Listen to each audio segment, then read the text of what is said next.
The bride had been standing at the altar for 1 full hour when the message finally came, not to her, but to her father, who read it on his phone, and went grey, and could not make his mouth say the words, so the hall said them for him. In a low, rising tide of whispers that started at the back and rolled forward until it reached Chinelo, where she stood in white under the flowers. He is not coming. He is not coming. The groom is not coming.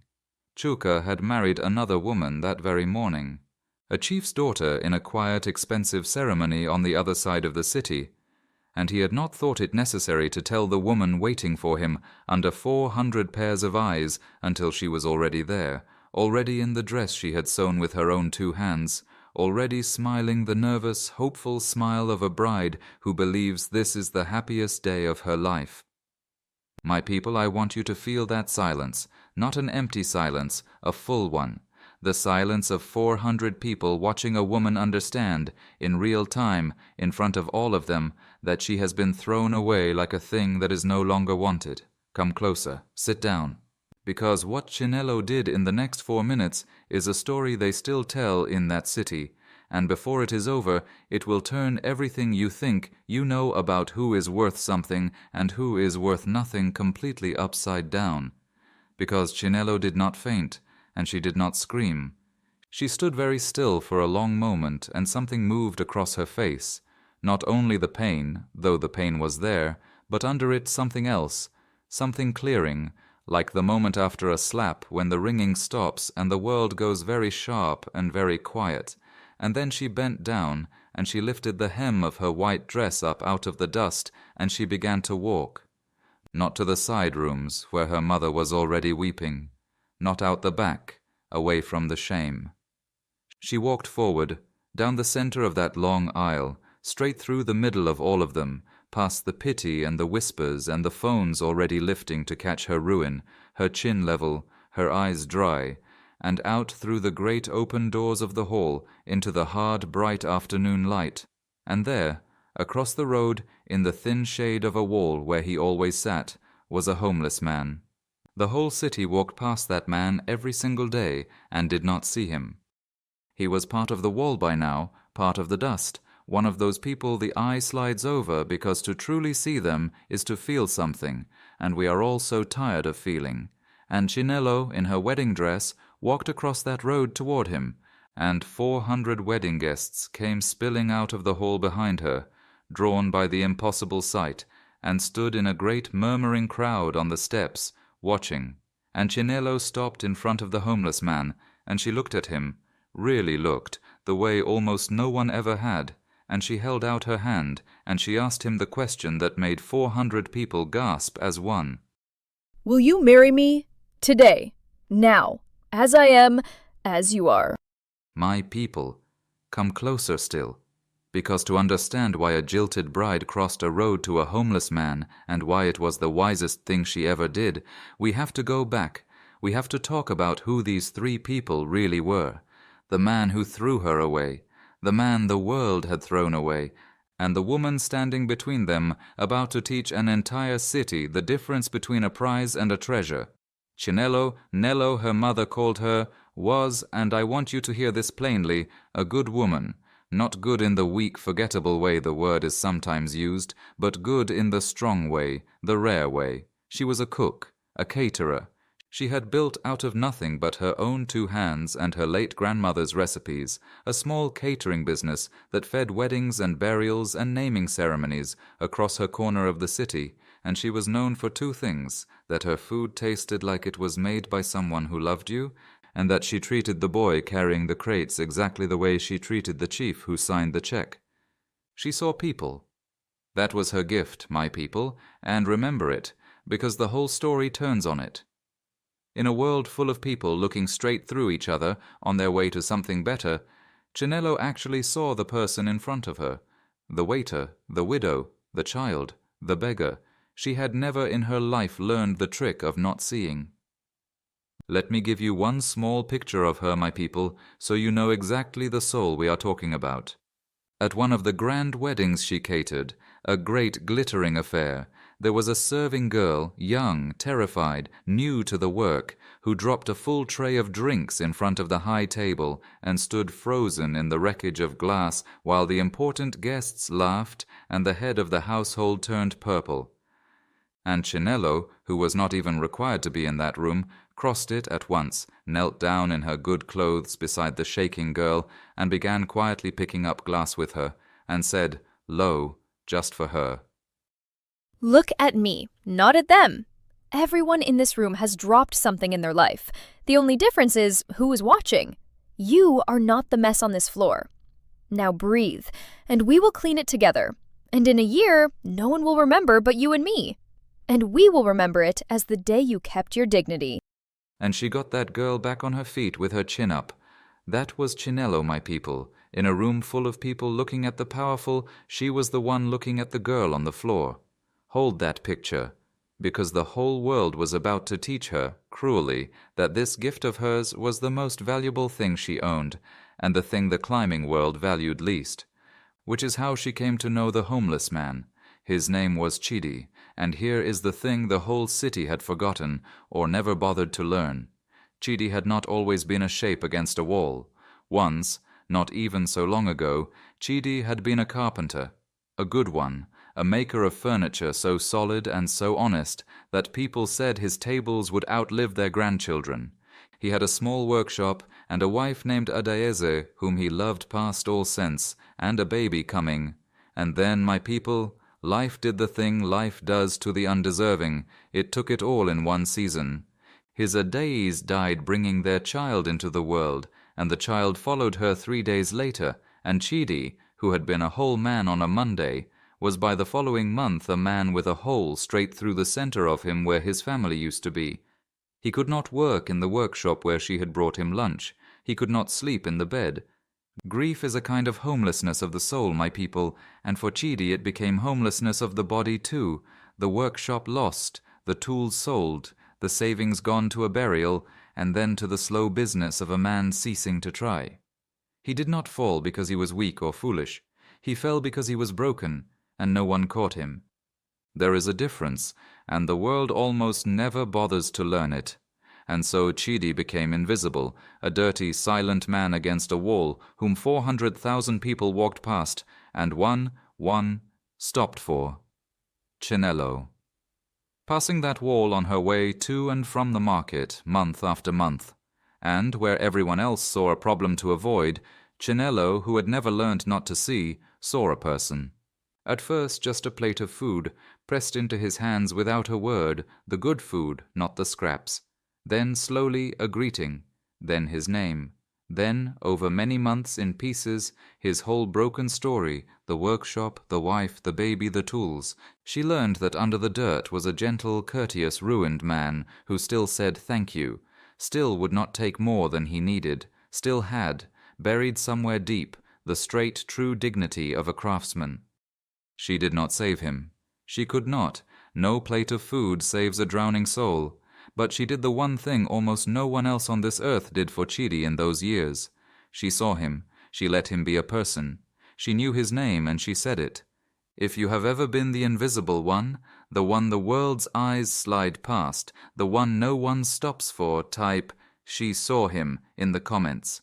Because being truly seen by even one person can be the thread a drowning man holds until he can breathe again, and Chinelo was that thread for Chidi long before either of them knew what it would come to mean.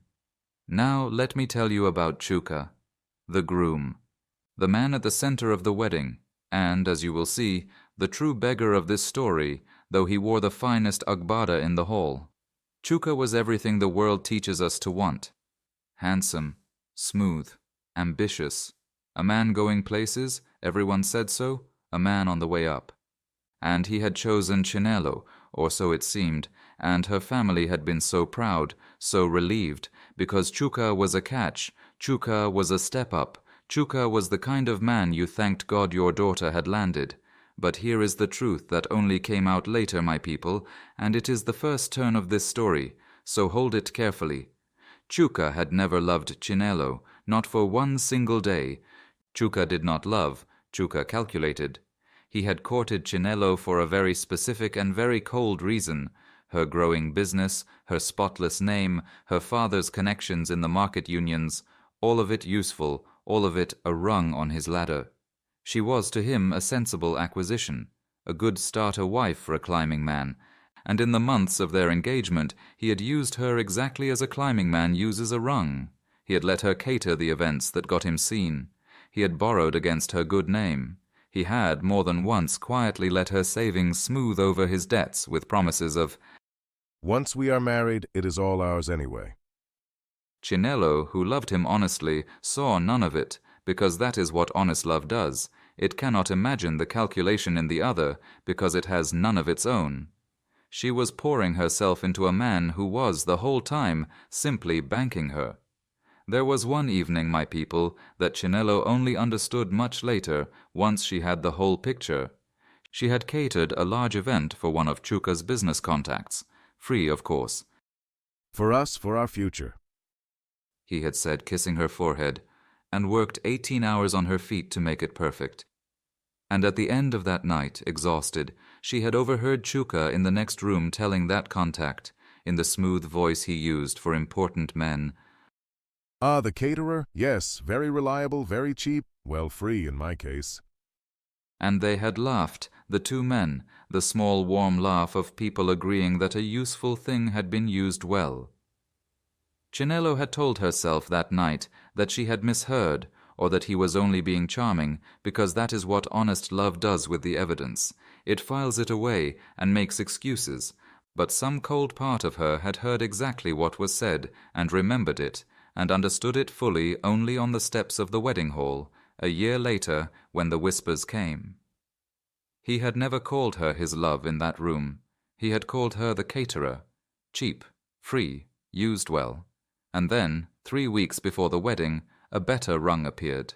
A chief, a genuinely powerful man, with genuine money and genuine reach.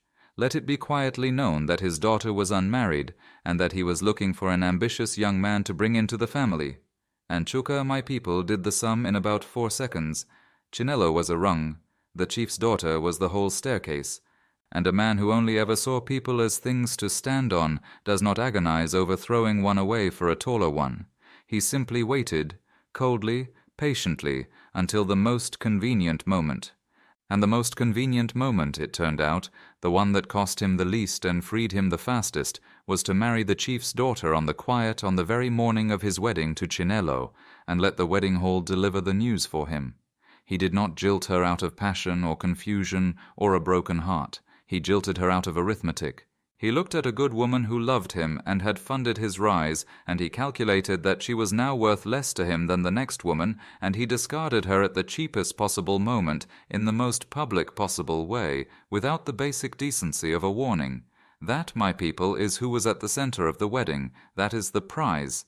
If you have ever been used as a rung by someone climbing, banked, spent, and discarded, the moment something more useful came along, type "the door" in the comments.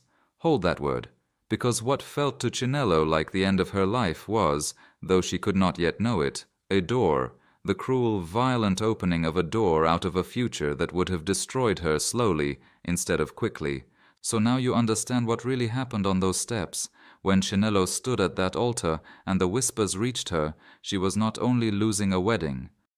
In one crashing instant, a great many small things she had explained away suddenly explained themselves.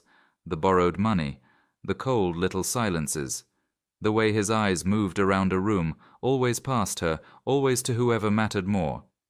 In the space of that one terrible minute, standing in her white dress, Chinelo understood, all at once, too late, and yet exactly in time, that she had been about to marry a man who had never once seen her as a person, who had seen her from the very first day as a rung. And that, my people, is why she looked at the crowd, at all those worthy people, the ones with money and status and standing, the ones now whispering and filming, and secretly a little thrilled by her ruin, and felt something in her go very clear and very cold and very free, because she suddenly understood the game, the whole game, the one that says this man is worth marrying because he is going places, and that man over there is worth nothing because he sits against a wall. She had just been discarded by the top of that game, by the prize, by the man everyone approved of, and it had nearly cost her her whole life. And across the road sat a man, that same game called garbage, whom she happened to know from months of actually looking was one of the gentlest and most honest souls she had ever met. So Chinelo made a choice, my people. And I will not pretend to you it was a calm, wise, fully reasoned choice, because it was not. It was made in the wreckage of the worst hour of her life, half out of clarity and half out of a magnificent burning defiance. But it was not a stunt, and it was not madness, and this is the part I need you to understand. She did not cross that road to a stranger. She crossed it to the one person in the whole of that day who had ever seen her as a person and whom she had ever truly seen back. She walked out of a hall full of people who valued her for her use, and to the one man who had nothing to gain from her at all, she turned her back on the entire economy of rungs and prizes, and she reached out her hand to a treasure the whole world had thrown in the gutter. Will you marry me? She asked Chidi. Today, now, as I am, as you are. And Chidi, filthy, stunned, a man who had not been touched with respect in years, looked up at this woman in white with tears standing in her eyes and a whole crowd gasping behind her, and he did something that told her instantly that she had not been wrong about his soul. He did not grab at the offer like a drowning man. He said very quietly, in the courteous voice of the carpenter he had once been, "You are in the worst hour of your life, and you are not thinking clearly, and I will not let you do a mad thing you will hate tomorrow. Go home, grieve, and if in 1 month you still mean this, come and find me here. I will be here. I am always here." My people, hear what that was. A homeless man, offered a way off the street in a single word, turned it down, to protect a grieving woman from herself. That is the man the world called nothing. That is the beggar. She came back in a month, and then they were married, quietly, with her weeping mother and 2 market friends as witnesses, and the whole city laughed and clucked and shook its head at the poor mad girl who lost a fine man and married a beggar out of spite. But I was in that small room, my people. In the telling of it, I have stood in that small room 100 times, and it was nothing like the laughing city imagined. Chidi had washed and cut his hair, and borrowed a clean shirt, and under the years of dust there stood, suddenly visible again, a straight-backed, soft-spoken man, with careful hands and grief-deepened eyes. The carpenter returned. Chinelo's mother, who had come ready to mourn her daughter's madness, looked at how this man looked at her daughter, not past her, at her, as though she were the only lit window in a dark street, and her fear went quiet, because a mother knows that look, and knows it cannot be faked, and knows it is worth more than every agbada in Lagos. There were no 400 guests, there was no chief. There were 2 market women, a weeping mother, and a plate of Chinelo's own food, and when Chidi said his vow he said it low and slow, like a man laying a joint of wood true. "I have had everything and lost it, so I know exactly what you are worth. I will not look past you a single day of my life." My people, that is a wedding. The one with the flowers and the 400 guests had been a transaction. This one, in a bare room, was a marriage. The whole city was wrong about everything, my people, as it so often is. I will not lie to you and tell you it was easy, because there are people listening tonight who need the truth and not a fairy tale. The first years were hard, they were poor, they had a single rented room and a great deal of grief between them, hers from the betrayal, his from a loss that marriage did not erase.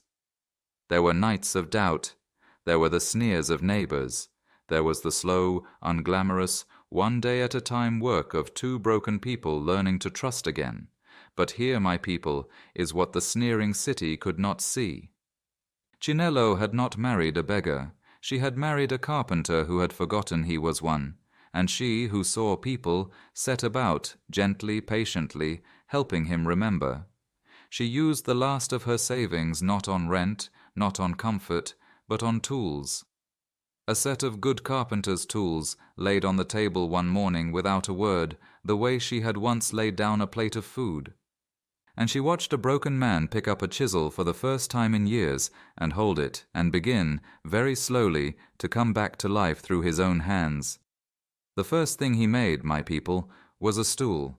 A small, plain, three-legged stool from a few scraps of wood. It took him a week. His hands had forgotten and kept remembering and forgetting again through the tears. And when it was done, he set it on the floor of their single room, and the two of them looked at it for a long time without speaking, because they both understood that it was not really a stool. It was a man's proof to himself that he was still in there, that the fire had not gone all the way out. Chinelo sat on it that evening to eat her food, deliberately in front of him, putting her whole weight on the thing his broken hands had made, and Chidi watched her trust it, and something in his chest that had been clenched shut for years, my people, quietly came open. A man can be rebuilt from the hands inward. Remember that. Sometimes the way back to a soul is through the fingers, one small honest stool at a time, and Chidi in turn did for Chinelo what Chuka never had and never could. He saw her. He was, it turned out, incapable of not being grateful for her, incapable of taking her for granted, because he had been to the bottom of the world and knew exactly what it was worth to be loved by a good woman, knew it the way only a man who has lost everything can know it. Where Chuka had banked her, Chidi treasured her. Every single day. She had spent her whole engagement being looked past by a man on his way up. She spent her marriage being looked at, truly looked at, by a man who had no up left to climb to and wanted nothing on this earth but her. And they built. My people. How they built. Her food and his furniture, a woman who could make strangers feel loved through a meal, and a man who could make wood outlive generations. Slowly, over years, one honest job at a time, they grew a little catering and events business into a real one. She fed the guests, and he built and furnished the halls, and everything they made was marked by the same rare quality, the thing they both had, and the whole climbing world lacked. It was made by people who actually saw you. Their business did not just succeed, it became beloved. Because people can feel the difference, my people, between being served by someone who wants your money and being cared for by someone who sees you, and in a hard city, that difference is worth more than gold. There was a widow, my people, who came to them to cater her husband's funeral with almost nothing in her purse, ashamed, expecting to be turned away or pitied. And Chinelo fed 200 mourners as though the woman were a queen, and charged her what she could pay and not 1 naira more, and Chidi quietly built and carried in the benches so the old people would not have to stand. And that widow told everyone she met for the rest of her life that in the worst week of her days she had been treated like somebody by 2 people who owed her nothing. That is how their name spread, my people, not through advertisement, but through 100 such stories, carried by the kind of people the city usually forgets, who had for once been seen. The overlooked built the business of the once overlooked, one act of being seen at a time. There is a justice in that too, quieter than the other kind and sweeter.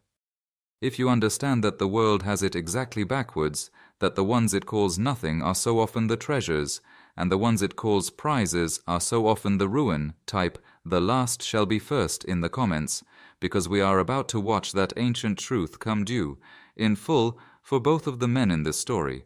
Because a man who trades love for advantage, my people, does not stop trading.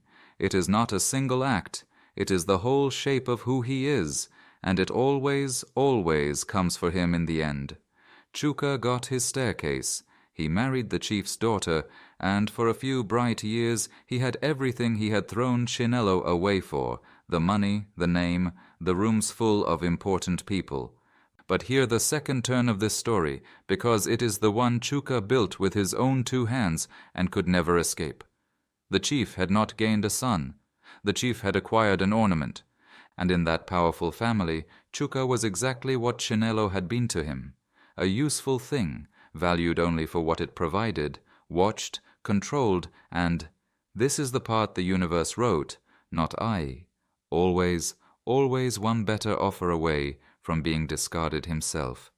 He had married into a family of people who saw others precisely as rungs, because that is the water the powerful so often swim in, and he discovered, far too late, that a man who lives by that arithmetic has simply moved into a house where everyone is better at it than he is. And so when Chuka's usefulness thinned, when a scandal touched the chief's business and alliances had to be quietly rearranged, when the ambitious son-in-law became a liability instead of an asset, the family did to Chuka precisely what Chuka had done to Chinelo. They calculated. They found him worth less than the trouble he now cost, and they discarded him, coldly, publicly, at the moment cheapest to them. His marriage dissolved. His borrowed importance vanished with it. The doors that had opened for the chief's son-in-law slammed shut for the cast-off ex, and Chuka, who had thrown away a woman who loved him for a prize, found that the prize had only ever been renting him, and the lease was up. He ended, my people, with nothing. No love, he had never planted any, and so none grew for him now. No fortune, it had never been his. No name, it had been borrowed and recalled. He had sold the one true thing he was ever offered, a good woman's honest love, for a staircase, and the staircase had thrown him off the top. That is a justice, my people, that no court could design, and no revenge could match. It came from inside the very thing he wanted. He became, in the end, the beggar he had once looked straight through. And here, my people, is where this story becomes something more than justice. Because justice alone is a cold thing, and this story does not end cold. Years into their good life, Chinelo and Chidi, now respected, now established, the once homeless carpenter and the once humiliated bride, now known across the city for the halls they filled and the people they fed, heard that a certain man had fallen on the hardest of times, a man sleeping rough now, a man the city walked past without seeing. And when they learned his name, my people, it was Chuka. Sit with what that means. The man who had discarded Chinelo in the most public, cruel way a man can, was now exactly what Chidi had once been, a shape against a wall, invisible. And Chinelo and Chidi were now exactly the sort of established, respectable people who could walk past such a shape without a flicker, the way 400 wedding guests had once walked past Chidi, the way the whole city had. They did not walk past. And here is the thing I most want you to carry home, the thing that is the whole soul of this story. It was Chidi who went to him. Chidi, the man Chuka's world had called nothing, the man who had every earthly reason to relish this reversal. Chidi was the one who crouched down beside his wife's betrayer, in the dust, at eye level, and spoke to him gently.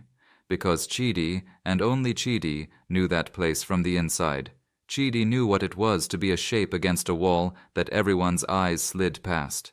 Chidi knew that grief and ruin can take a man who is not evil down to the bottom of the world, and that what saves him is not a lecture and not contempt, but the simple, staggering mercy of being seen.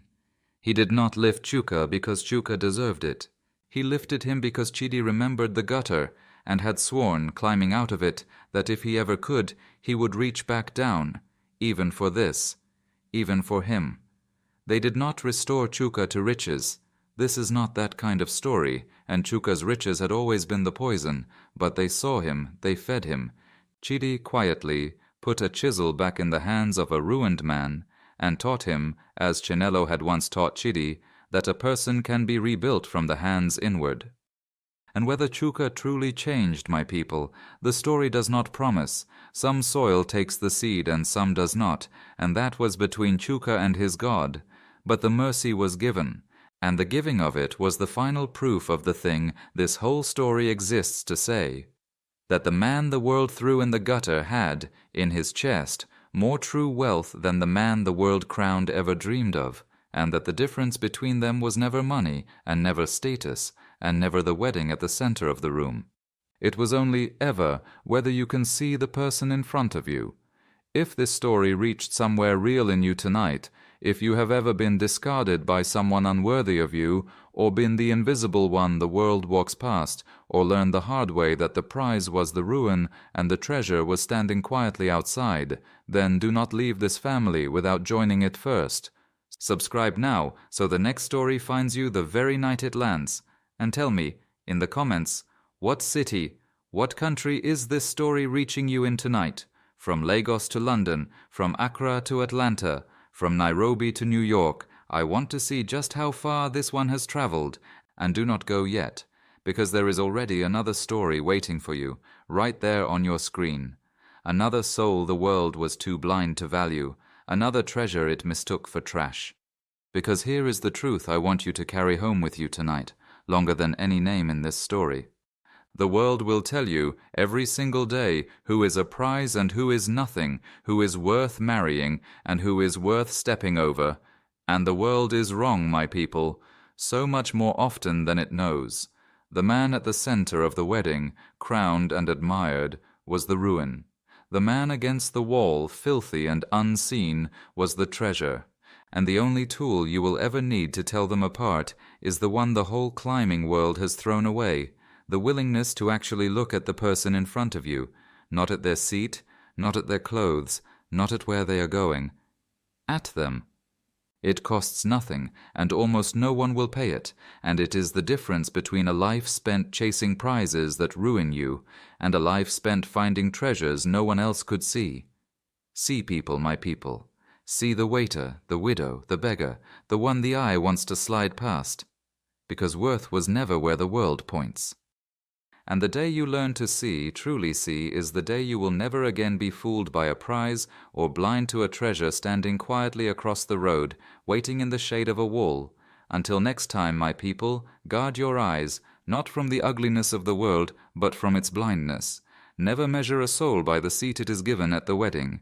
And remember always that the most valuable person in any room is almost never the one everyone is looking at. It is the one everyone has learned not to see.